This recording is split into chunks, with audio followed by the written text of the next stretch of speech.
देख रहे हैं क्रांति बुलेटिन न्यूज और मैं हूं आपके साथ आरती सिंह आजाद और बढ़ते हैं खास खबरों की ओर।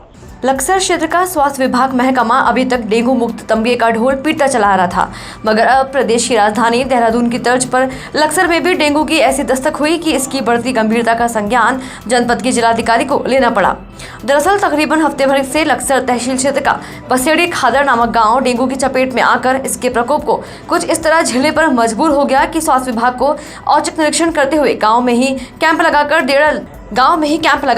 डेरा डालना पड़ा।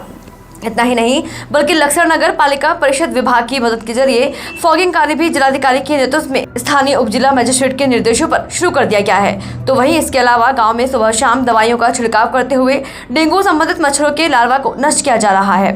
लक्सर स्वास्थ्य विभाग के मुताबिक अब तक डेंगू के कारण एक ग्रामीण महिला की मौत का आंकड़ा जताया जा रहा है। हालांकि उसके दाह संस्कार हो जाने के कारण उसका ऑडिट करने की बात स्वास्थ्य अधिकारियों द्वारा कही गई है। तो वहीं अभी तक कुल 45 ऐसे संदिग्ध मामले रैपिड जांच में सामने बड़ी चुनौती और मुसीबत के रूप में आ चुके हैं, जिनकी सकारात्मक रिपोर्ट आई है। हालांकि बिल्कुल पुष्ट आंकड़े स्वास्थ्य विभाग पेश करने से बच रहा है, क्योंकि अचानक एक ही गाँव में डेंगू का आगमन स्वास्थ्य विभाग का बैलेंस बिगाड़ रहा है। हम यहाँ आए थे, हमने 83 सैंपल लिए, उसमें जो है 45 जो है डेंगू रैपिड वो पॉजिटिव है। मतलब रैपिड का मतलब ये है कि डेंगू तो उन्हें है, लेकिन कंफर्म जो होगा वो एलाइजा टेस्ट के बाद होगा, जो हमने सुबह दे दिया, शाम तक इसकी रिपोर्ट आ जाएगी।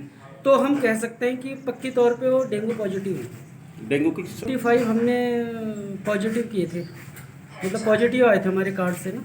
बाकी हमारे अधिकारियों ने कहा आज 1-2 दिन कैंप यहाँ और चलेगा, और बाकी जो है आज हमने आशाओं को सारा सामान दिया है, वो घर घर जाके छिड़काव करेगी, इंडोर स्प्रे ना, डेंगू मच्छर के लार्वा मच्छर के लिए। आज शाम से सारी टीम चलनी शुरू हो जाएगी। परसों सीएमओ साहब को जानकारी दी गई थी डेंगू के मामले में कि डेंगू में मतलब बसेड़ी गांव में डेंगू का प्रकोप ज़्यादा फैल रहा है, और उसको संज्ञान में लेते सीएमओ साहब ने कल अपनी टीम भेजी थी यहाँ पे, और उन लोगों ने यहाँ पे कल भी काफ़ी लोगों के वो क्या कहें सैंपल लिए, और सैंपल में लगभग 80 लोगों के सैंपल लिए गए, लगभग 40-45 लोग उसमें पॉजिटिव भी आए हैं। और इसी के चलते हुए हमारे गांव में रात एक औरत की मौत भी हुई है, उनकी भी डेंगू से मौत हुई है। डीआईजी गढ़वाल करण सिंह नगन्याल और एसएसपी यशवंत सिंह चौहान के निर्देश के बाद लक्ष्मण झूला थाना पुलिस अपने क्षेत्र के रिसोर्ट में काम करने वाले कर्मचारियों का सत्यापन करने के प्रति एक्शन में आ गई है। थाना पुलिस ने एक ही दिन में 8 रिसोर्ट पर छापेमारी की। इस दौरान किसी भी रिसोर्ट के कर्मचारियों का सत्यापन नहीं मिला। पुलिस ने कार्रवाई करते हुए जहां उनका चालान काटा, वहीं 10-10 हजार का जुर्माना भी लगाया। शीघ्र पुलिस सत्यापन नहीं कराए जाने पर रिसोर्ट संचालकों को कड़ी कार्रवाई की चेतावनी पुलिस ने दी है।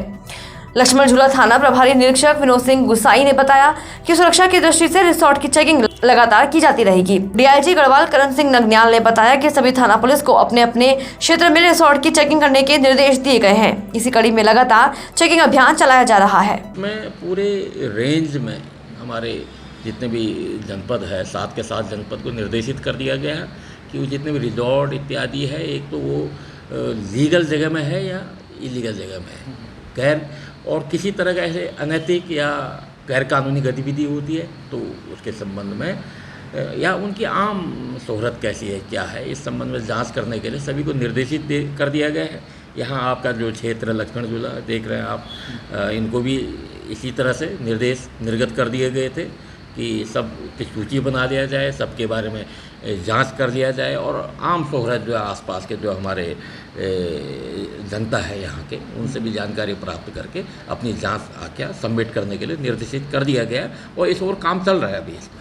SMJN महाविद्यालय में महात्मा गांधी राष्ट्रीय ग्रामीण शिक्षा परिषद नई दिल्ली, शिक्षा मंत्रालय, भारत सरकार द्वारा स्वच्छता क्रियान्वयन योजना के अंतर्गत एक पर्यावरणीय जागरूकता कार्यशाला का आयोजन कॉलेज के प्राचार्य डॉक्टर सुनील कुमार बत्रा की अध्यक्षता में किया गया।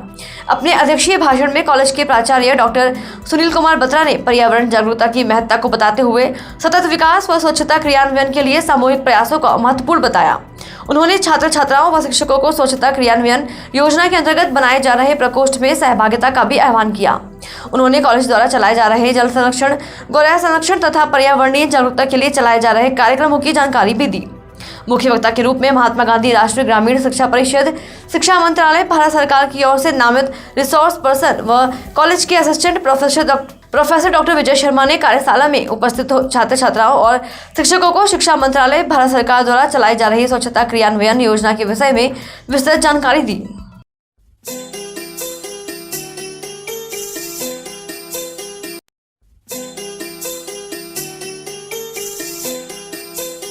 यूपी एटीएस ने आतंकी संगठन से जुड़े 8 संदिग्ध आतंकियों को गिरफ्तार किया है, जिसमें से 2 हरिद्वार जिले से भी हैं।